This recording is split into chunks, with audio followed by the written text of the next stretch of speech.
Good morning, students. Today we are starting our second book that is related to the politics in India after independence. So, in this book we will clear about the politics of India which are related to the independence. So, in this chapter we are in this book we are starting from chapter number 1, and our today's topic is the challenges of the nation's building. Challenges of nation building in the sense कि किस तरीके से हमारे देश को बनाया गया, यानी कि उसका एक प्रॉपर फॉर्मेट कैसे प्रिपेयर हुआ. बिकॉज हम जानते हैं before 1947 we are work with in the supervision of British government. So how do we independent, क्या क्या प्रॉब्लम्स आई थी, इंडिपेंडेंट हमें कैसे मिली, एंड किस तरीके से हमारे सामने ऐसे कौन कौन से चैलेंजेस थे इंडिपेंडेंट इंडिया के लिए कि जिससे नेशन को बिल्ड करने में, नेशन को बनाने में बहुत सारी प्रॉब्लम्स को फेस किया गया. So this book is a very important part of GK. First of all I want to remember that is आपको बताना चाहूँगी कि I want to tell you it is very important part for your GK purpose. So clear all the lines, all the years, all the important things which I have already tell you, that is कि ये आपकी जो 11th की जो और 12th की दोनों books हैं पॉलिटिकली बहुत ज़्यादा इंपॉर्टेंट है. सो अंडरलाइन करते चलिए एंड लर्न करते चलिए. Okay, so and today's topic is the challenges of national building. Challenges of nation buildings. किस तरीके से नेशंस की बिल्डिंग्स को प्रिपेयर किया गया, यानी भारत देश तैयार हुआ. हम सभी जानते हैं कि हमें जो इंडिपेंडेंस मिली है वो कब मिली है, 1415 की midnight.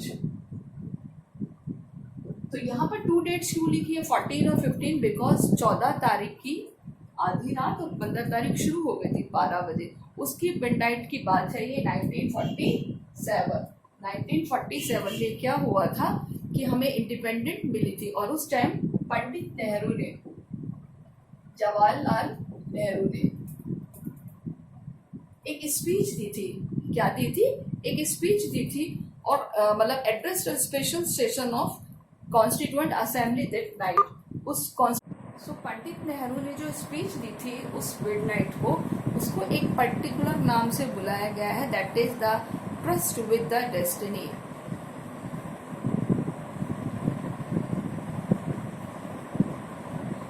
Trust with the destiny. Clear? So this is important part, important question कि 1415 की मिडनाइट 1947 में Pandit Jawaharlal Nehru first prime minister of India, independent के first prime minister, first PM of independent India. So देखिए यहाँ पर बहुत सारे क्वेश्चंस प्रिपेयर हो रहे हैं. First prime minister of the independent India address the session of the constituent assembly. Constituent assembly का एक सेशन उन्होंने एड्रेस किया था, यानी उसमें उन्होंने अपना भाषण दिया था. तो this was the famous speech. ये एक फेमस स्पीच हो गई, जिसका नाम था the trust with the destiny, और ये बहुत ज्यादा फेमस हो गई. यानी कि एक तरीके से ट्रस्ट विद द डेस्टिनी की नववधु का स्वागत, और नववधु जैसे एक नई बहू आती है घर में, उसका स्वागत करते हैं ना, तो इस तरीके से एक नए भारत का स्वागत के लिए उन्होंने ये स्पीच दी थी.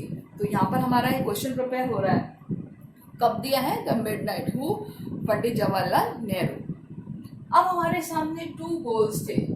इंडिपेंडेंट इंडिया के सामने क्या थे? 2 गोल्स, 2 लक्ष्य थे. क्या लक्ष्य थे?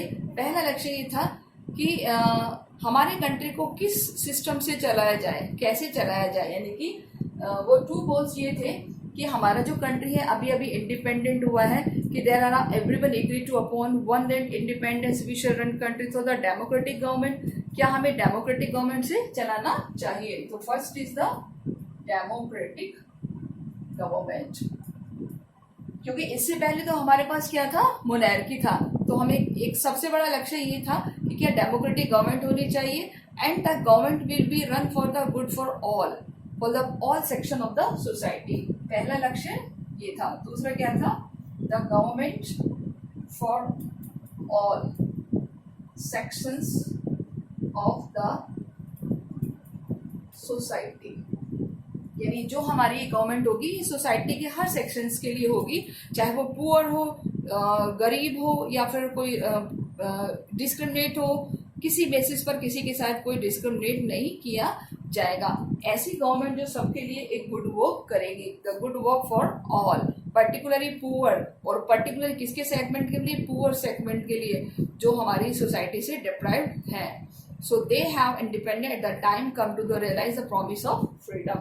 जब हमारे ये फ्रीडम हो जाएंगे तब हम इन 2 गोल्स को पूरा करेंगे। Clear? So but it was not easy, not to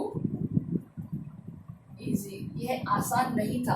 क्यों नहीं था? क्योंकि हमारे सामने बहुत सारे लक्ष्य थे, बहुत सारे उद्देश्य थे। सबसे पहला कि क्या क्या प्रॉब्लम आई थी, क्योंकि हम जानते हैं कि हमें जो फ्रीडम मिली है वो किसके थ्रू मिली है, पार्टीशन ऑफ इंडिया, यानी कि हमें जो इंडिपेंडेंट मिली है वो किसके थ्रू मिली है, through the partition of India, यानी कि दैट इज कि freedom comes with the partition of country. The year 1947 is a unprecedented violence of the trauma of displacement. इसमें बहुत सारा क्या हुआ था, वायलेंस एंड डिस्प्लेसमेंट।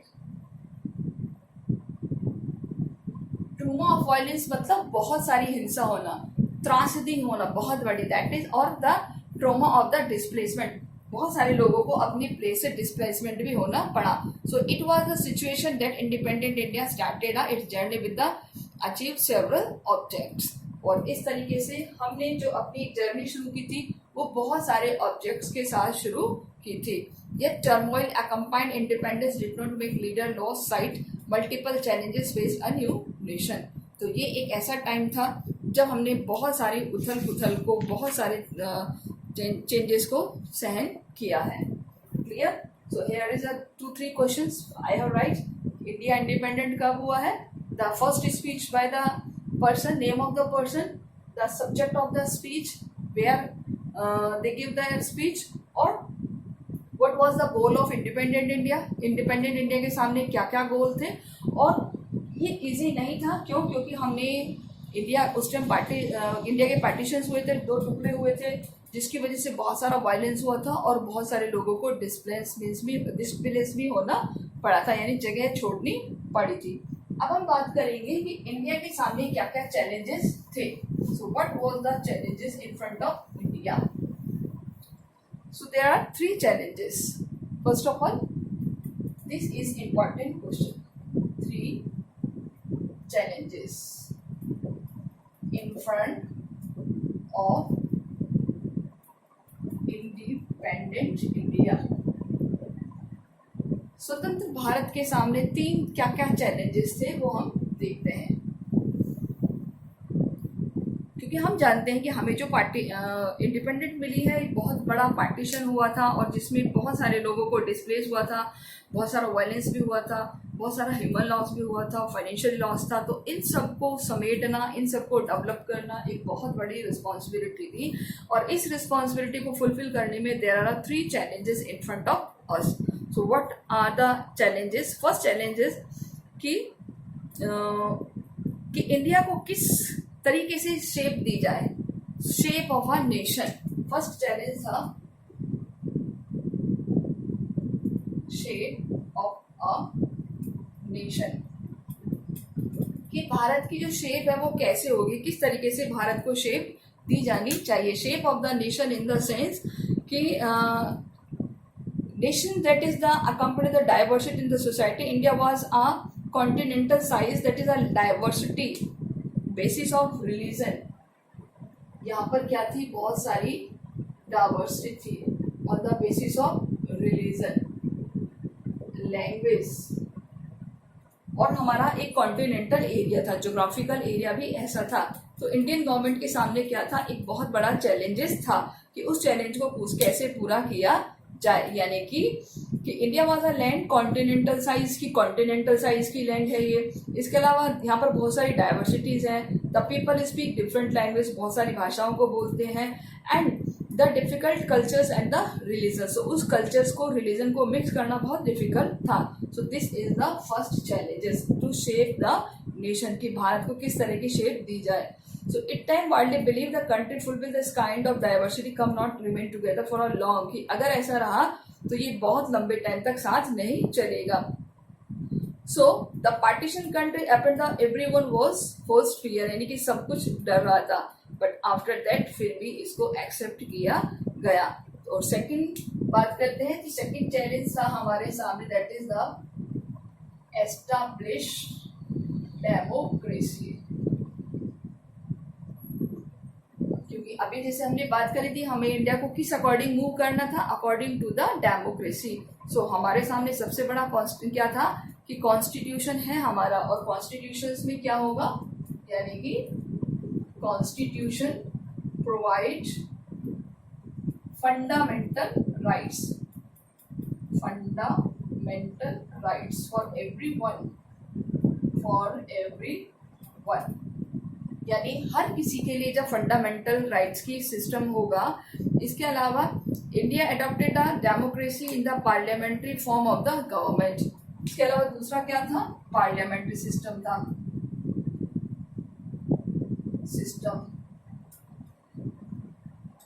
जो कि हमने कहाँ से सीखा था, ब्रिटेन से। वन थिंग रिमेंबर दैट कि we have adopted parliamentary system from the Britain, ठीक है। Next, this feature ensured that the political competition would take place of the democratic framework, और इसमें क्या होगा, एक political competition framework हो जाएगा। So if there is a one thing important, that is the democratic constitution. So there should be democratic constitution, ऐसा एक constitution होना चाहिए। So this is the second challenge. First में क्या था कि किस तरीके से हम नेशन को शेप दें, कि हमारा जो नेशन एक तो कॉन्टिनेंटल साइज का, कॉन्टिनेंटल यानी कि हमारा एक महाद्वीपीय क्षेत्र है जिसके 3 साइड पानी है और ऊपर माउंटेन्स है, प्लस बहुत सारे कल्चर और डाइवर्सिटीज के लोग हैं, इन सबको एक प्लेटफॉर्म पे लाना, उनके साथ एक जुटता से काम करना, it is very difficult. And one another thing that is to कि एस्टेब्लिश डेमोक्रेसी, कि डेमोक्रेसी को हम कैसे एस्टेब्लिश करें, कि हमारा कंट्री वैसे तो डेमोक्रेटिक हम मान रहे हैं कि डेमोक्रेसी होनी चाहिए, मोनार्की नहीं होनी चाहिए आफ्टर इंडिपेंडेंट, लेकिन ये भी सही बात है कि हमारे यहाँ पर एक कॉन्स्टिट्यूशन है और उस कॉन्स्टिट्यूशन के रिगार्डिंग हमने लोगों को फंडामेंटल राइट्स दिए ताकि वो अपना डेवलपमेंट कर सके।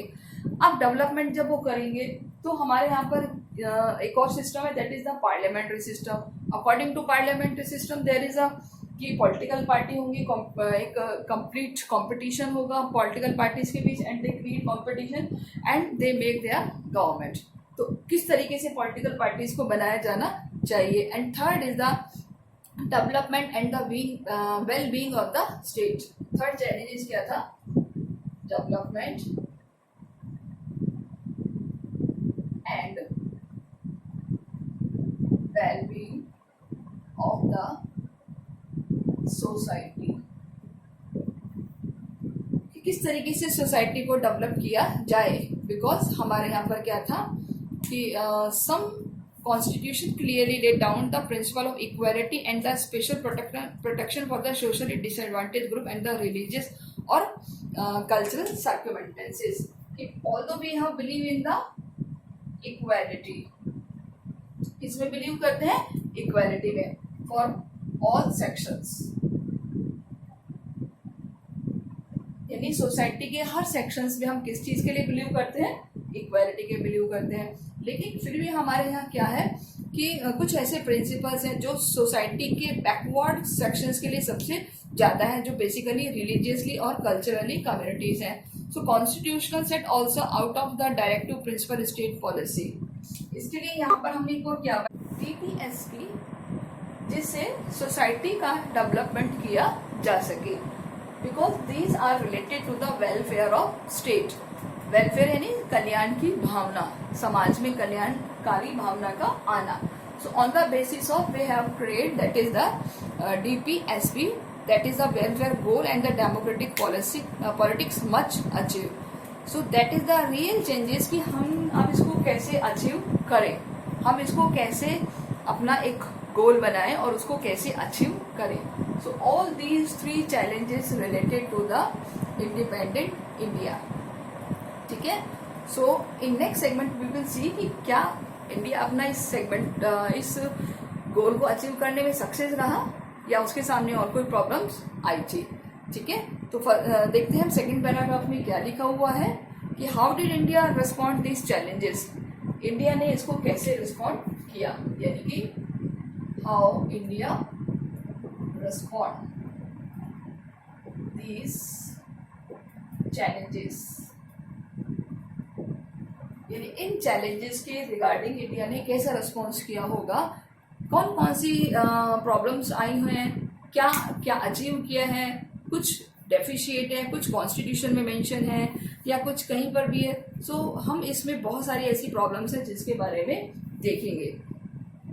नेक्स्ट पैराग्राफ कि in the chapter we focus on the first challenge of the nation building that occupied the centre stage in the years immediately after independence. We begin to looking as the event that formed an issue of national unity and the security become a primary challenge. यानी कि हमारा जो सबसे पहला challenge बन गया था और वो था हमारा किससे related, that is related to the security और यूनिटी.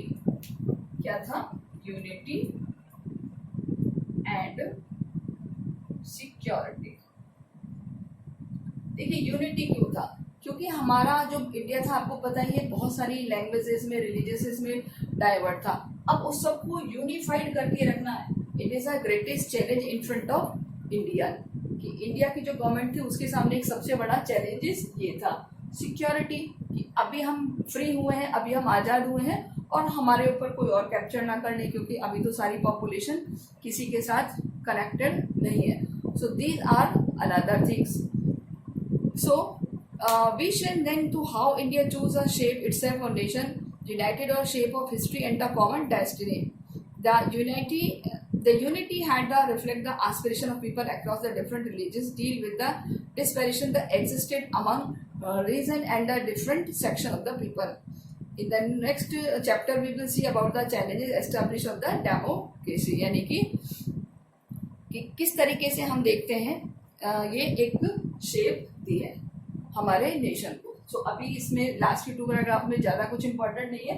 ये हमारा एक लॉन्ग क्वेश्चन प्रिपेयर होगा कि किस तरीके कौन से चैलेंजेस इंडियन गवर्नमेंट के सामने थे.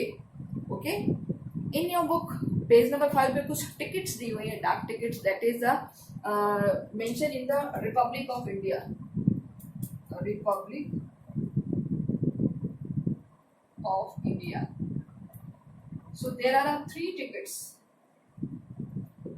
ओके. 3 टिकट्स दी हुई है. आपको ये याद रखना है कि इनोग्रेशन कब हुआ है. इनका इनोग्रेशन देखिए सब पे एक ही डेट लिखी हुई, that is the inaugurated date 26 January 1950. आपके पास इन टिकट्स में कुछ भी पूछा जा सकता है. आपके पास टिकट का एक पिक्चर होगा और उसके ऊपर कुछ नहीं लिखा होगा. आपको आइडेंटिफाइड करना है कि which date they have inaugurated. Okay. So these 3 stamps were 1950 marks by the republic day 26 January 1950. Okay students. Now next segment we will see about कि एक एडवर्टाइजमेंट काइंड ऑफ व्यू है आपके पेज पर. देखिए कुछ अमृता प्रीतम के और कुछ इस तरीके से जो एक डिफरेंट व्यूज को रिफ्लेक्ट करते हैं. Just look at here. तो आपको इसमें क्या क्या देखना है मैं बताती हूँ. Important. First of all about the Amrita Pritam. Amrita Pritam एक लेडी है, फोटो दिया हुआ है. ये क्या है, दैट इज 99 to 2005 तक का इनका दिया हुआ है और इनका अचीवमेंट है the prominent of the Punjabi point. क्या है, Punjabi point and the frictional writer. एक राइटर है, point and the writer. Pointer है और द राइटर है. इन्होंने क्या करा है, देखिए रेसिपिएंट ऑफ द साहित्य अकेडमी अवार्ड. कौन सा अवार्ड जीता है, साहित्य अकेडमी अवार्ड. साहित्य एकेडमी अवार्ड। क्लियर, जो इनकी इंफॉर्मेशन है वो आपको बता रहे हैं। इसके अलावा Padmashri and the Jnanpith award, Padmashri and Jnanpith award. Clear, इसके अलावा इनको क्या मिला? After partition she made Delhi second home. She was active in the writing and editing the Nagmani the Punjabi monthly magazine in her last. इन्होंने कौन सी मैगजीन पब्लिश करी है? नागमणि। ये इंपॉर्टेंट क्वेश्चन है, आपसे पूछा जा सकता है। That is the Nagmani. Nagmani is the Punjabi monthly magazine. Which language? Punjabi monthly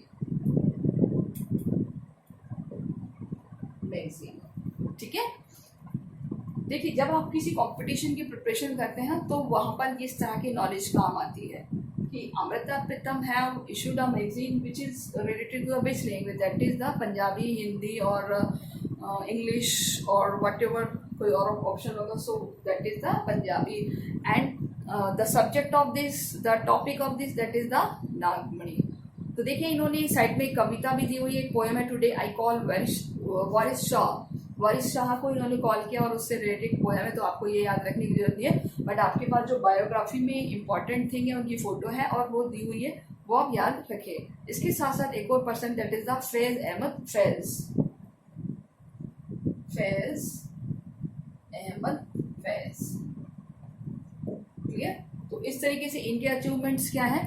born in the Sialkot and the Pakistan after partition. ये पॉलिटिकल लर्निंग के बहुत बड़े अपोजर्स बने थे जिन्होंने एक कलेक्शंस किया था पोएट्री का, इंक्लूडेड द नक्शा फरियादी। ठीक है, देसी अ साहब, दैट इज द जिंदन नेम। क्लियर, तो इस तरीके से इनके बारे में भी कुछ 1 और 2 जो है वो सेगमेंट्स प्रिपेयर कर लीजिए।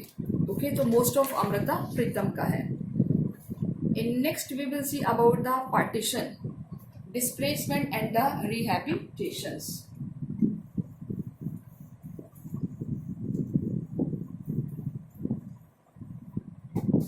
Next content, that is the partition.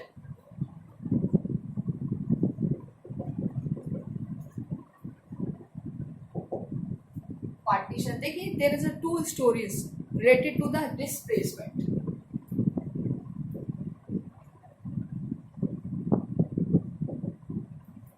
Displacement in the sense कि किसी को अपना प्लेस छोड़ के जाना, जगह परिवर्तित करना, that is known as the displacement. आपको पता है कि 14 और 15 की रात को क्या हुआ था जब नेशन स्टेट हमें इंडिया क्या हुआ था, डिवाइड हो गया था, डिक्लेयर हो गया था कि इंडिया और पाकिस्तान अब इंडिपेंडेंट है और 2 पार्ट्स हो गए हैं। और वो 2 पार्ट्स क्या होंगे? इंडिया एंड पाकिस्तान, यानी कि नेशन स्टेट 2 पार्ट्स में डिवाइड हो जाएगा, इंडिया और Pakistan. Clear, so after that this was a result of partition of division of British India.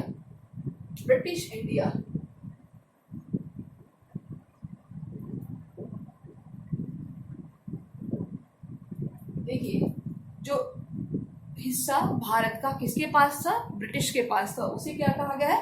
British India. और उसको 2 पार्ट्स में डिवाइड किया गया, that is the India and Pakistan. और ये कब हुआ है? Eight the time of partition. Clear, कि पार्टीशन के टाइम पे ब्रिटिश इंडिया को 2 पार्ट में बांटा गया, इंडिया एंड पाकिस्तान, और एक पर्टिकुलर बॉर्डर डिटरमाइन कर दिया हर टेरिटरी का, यानी कि इसका भी एक पर्टिकुलर बॉर्डर और इसका भी एक पर्टिकुलर बॉर्डर। तो दोनों का बॉर्डर हो गया, तो अब ये होगा कि उसका एरिया अलग है, इसका अलग है। क्लियर, एंड ये हुआ था, मुस्लिम लीग ने 2 नेशंस थ्योरी शुरू की थी। मुस्लिम लीग की थी 2 नेशंस थ्योरी, इसको कहते हैं द्विराष्ट्र सिद्धांत, द थ्योरी ऑफ 2 नेशंस। तो फर्स्ट ऑफ ऑल क्वेश्चन हमसे पुटअप किया जा सकता है कि किसने रिकमेंड किया था 2 नेशंस थ्योरी को? Who recommend 2 nations theory? That is the Muslim League. किसने रिकमेंड किया है? Recommended by the Muslim League. That is कि the boundaries draw enacting the territory and the country marked in the elimination of political development according to the two nation theory advantage by the Muslim League. Underline कर लेना इसको, बहुत important है। मुस्लिम लीग ने two nations की theory को demand किया था and India considers not two people, Hindu और Muslim, that is why demanded by the Pakistan a separate country for the Muslim. कि जो भारत था वो क्या था, हिंदू और मुस्लिम्स का था, यानी इंडिया किसका था, हिंदूज प्लस मुस्लिम्स। और मुस्लिम्स क्या चाहते थे, एक separate state that is the Pakistan, वो इंडिया में रहना ही नहीं चाहते थे। तो इस तरीके से वहां पर एक और डिमांड हुई थी कि हमें अपना सेपरेट स्टेट चाहिए। कांग्रेस ने इसको अपोज किया, अपोज बाय कांग्रेस। ये क्वेश्चन इंपॉर्टेंट है कि टू नेशंस की पॉलिसी को किसने अपोज किया, ठीक है, तो oppose by Congress. Two nations की थ्योरी को किसने अपोज किया है, Congress oppose this theory and demand for the Pakistan, but several political development in 1940 the political competition between the Congress and the Muslim League and the British role led to the decision of creation of Pakistan। और इस तरीके से क्या हुआ था कि 1940 में एक बहुत बड़ा कंपटीशन हुआ इसके बीच, कांग्रेस और मुस्लिम लीग, ठीक है, कांग्रेस और मुस्लिम लीग। और इसमें कहते हैं ना कि दो बिल्लियों की लड़ाई में बंदर को फायदा होता था, और यहाँ बंदर कौन थे, ब्रिटिशर्स, ठीक है। अब बिल्लियां लड़ रही हैं, बंदर देखो मजे से रोटी खा रहा है। आपने स्टोरी सुनी होगी ना बचपन में, तो ये वही दो बिल्लियां हैं और किस तरीके से वो लड़ाई कर रही हैं और उसमें मजे ले रहे हैं ब्रिटिशर्स। और क्या हुआ था, अंततः पार्टीशन हो गया, यानी कि एक विभाजन हो गया। और इस तरीके से उस विभाजन के बाद क्या, किसका जन्म हुआ, पाकिस्तान का। क्लियर। सो ये एक छोटी सी एक स्टोरी है ये। अब हम बात करेंगे next, that is the process. क्या प्रोसेस था पार्टीशन का, ये भी हमारा लॉन्ग क्वेश्चन प्रिपेयर होगा।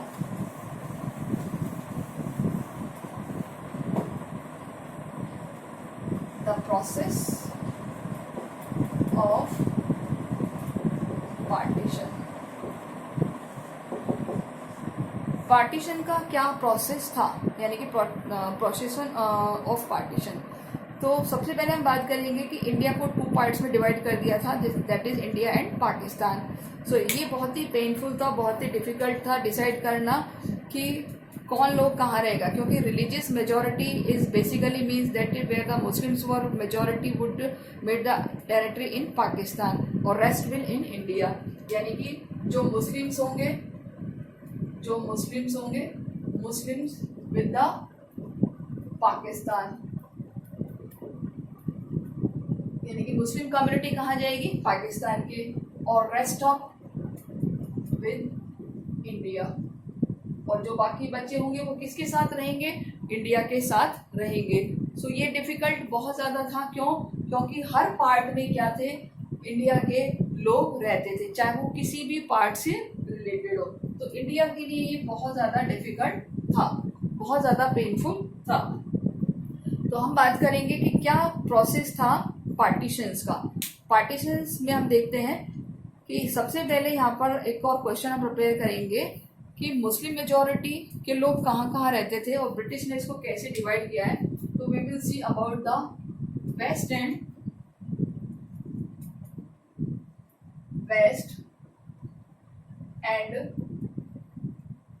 East Muslim areas.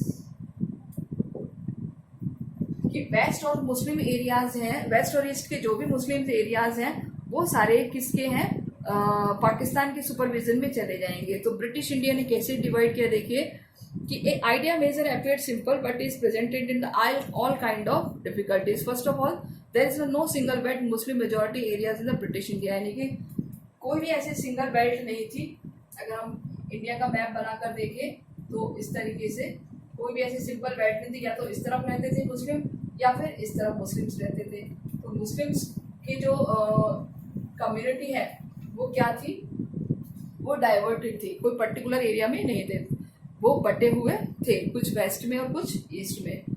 तो they two areas concern, one is the west and another is the east. एक कौन सा था, वेस्ट था, और दूसरा कौन सा था, ईस्ट था। There was no way to part could be joint, और इन पार्ट को ज्वाइन करना पॉसिबल नहीं था। देखिए एक ये वेस्ट डायरेक्शन और ये ईस्ट डायरेक्शन, इन दोनों को जोड़ना बिल्कुल भी पॉसिबल नहीं था। हमने फर्स्ट बुक में देखा है ना किस तरीके से वेस्ट पाकिस्तान बना और ईस्ट पाकिस्तान बना। So it was decided to new country Pakistan will comprise the two territory, West and East Pakistan, separated by a long territory। एक लॉन्ग टेरिटरी के थ्रू इसको ज्वाइंट किया जाएगा। Clear. So secondly, all the Muslim majority area wanted to be with the Pakistan. Second हम बात करें, ये तो हमारा हो गया फर्स्ट कि all Muslims wants live with Pakistan. यानी कि जो मुस्लिम्स थे वो ज्यादातर किसके साथ होना चाह रहे थे, पाकिस्तान के साथ होना चाह रहे थे। लेकिन ऐसे में क्या था, एक और पर्सन आए थे, खान अब्दुल गफ्फार का, खान अब्दुल गफ्फार खान, जिनको किस नाम से जाना जाता है, फ्रंटियर गांधी। किस नाम से जाना जाता है, फ्रंटियर गांधी। तो उन्होंने क्या करा, फ्रंटियर गांधी ने, कि जो मुस्लिम कम्युनिटीज के पीपल्स थे वो उनसे ज़्यादा खुश नहीं थे, क्योंकि वो पार्टीशंस के बिल्कुल अगेंस्ट थे, यानी पार्टीशन के अगेंस्ट थे। तो ये भी हमारा क्वेश्चन प्रिपेयर होता है, who oppose the two nations theory. Two nations की थ्योरी को किसने अपोज किया है, कांग्रेस के साथ साथ इन्होंने भी अपोज किया है। क्लियर। किस पर्सन ने, किस लीडर ने अपोज किया है, खान अब्दुल गफ्फार खान ने। ओके, तो इन्होंने अपोज किया है और कहा है कि किस तरीके से हमें ये नहीं करना चाहिए।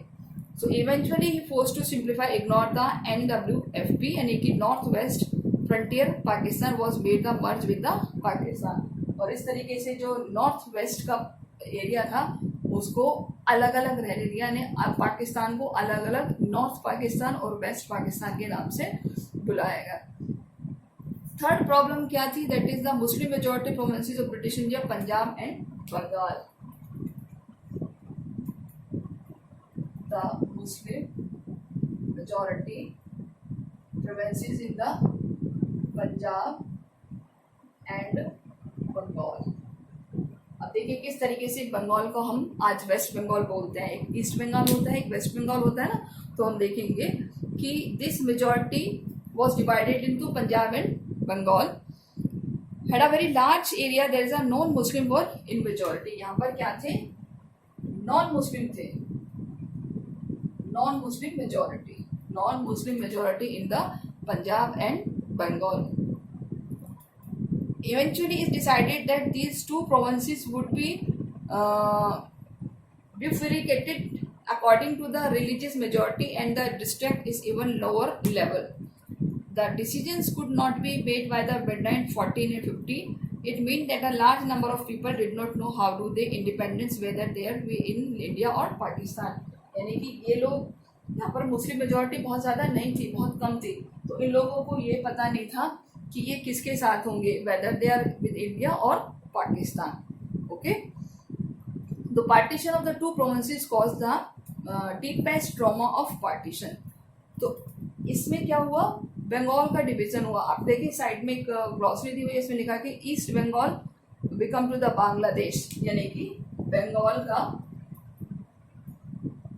को डिवाइड कर दिया है टू पार्ट्स में, divide two parts, that is the east और वेस्ट। तो ईस्ट वाला क्या बन गया, बांग्लादेश, और ये हमारा क्या बन गया, वेस्ट बंगाल, जिसको जो भी ये किसके साथ हो गया, इंडिया के साथ हो गया।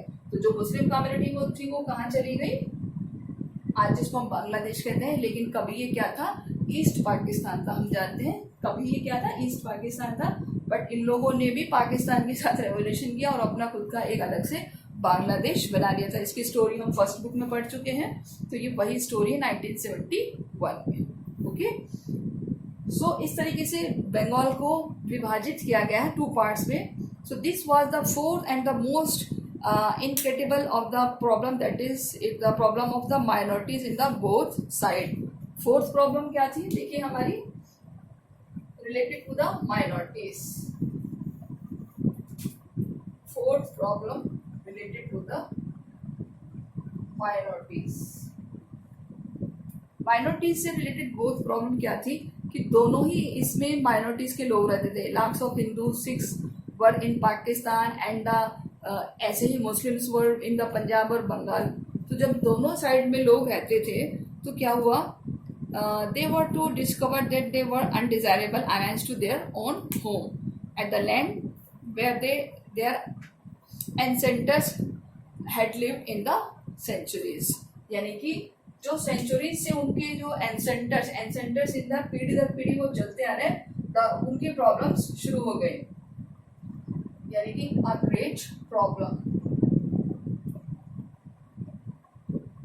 माइनॉरिटीज की क्यों, क्योंकि जिनके पूर्वज पीढ़ी दर पीढ़ी से रहते आ रहे हैं उनको एक बहुत सारी प्रॉब्लम्स को फेस करना पड़ा कि अब उनको इस प्लेस को छोड़ना पड़ेगा। So as soon become the clear that country was going to partition, the minorities of both sides become easy to target attack. So no one had quite antiquated the scale of this problem.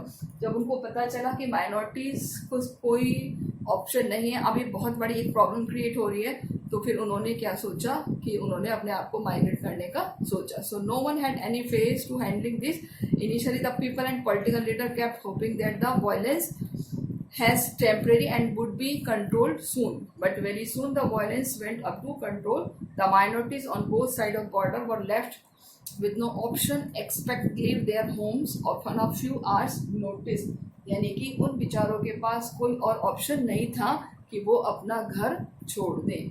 So इस तरीके से this is the process of partition, जिसमें बहुत सारे लोगों को displacement होना पड़ा एंड रिहेबिलिटेशन, यानी कि कुछ लोगों को अपना नया घर बसाना पड़ा, पुनर्वास करना पड़ा। So in this segment there is a question, first of all two nations theory who oppose British India divided into how many parts, और पाकिस्तान ईस्ट और वेस्ट पाकिस्तान कैसे बना, ये अलग से भी क्वेश्चन पूछे जा सकते हैं। एंड एक क्वेश्चन हमारा जो प्रिपेयर हुआ है that is the process of partition, partition का क्या प्रोसेस था, किस बेसिस पर ये प्रिपेयर हुआ है, तो ये भी हमारा एक क्वेश्चन बनेगा। Okay, so all these questions are very important. Clear?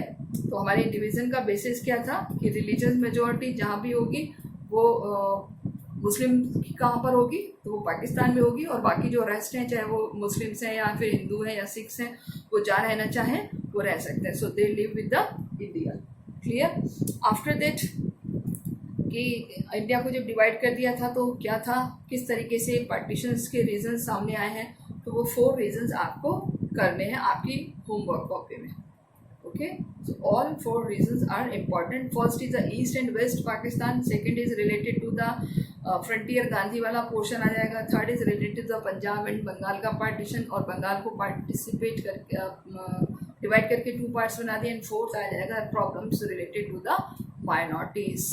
Okay, so इस 4 बेसिस पर क्या हुआ है, पाकिस्तान को स्थापित किया गया है, यानी कि पाकिस्तान नामक एक अलग से जगह बना दी गई है। I hope you are getting more and more advantage, और आप पढ़ते रहिए, बहुत इजी और बहुत सिंपल टॉपिक है।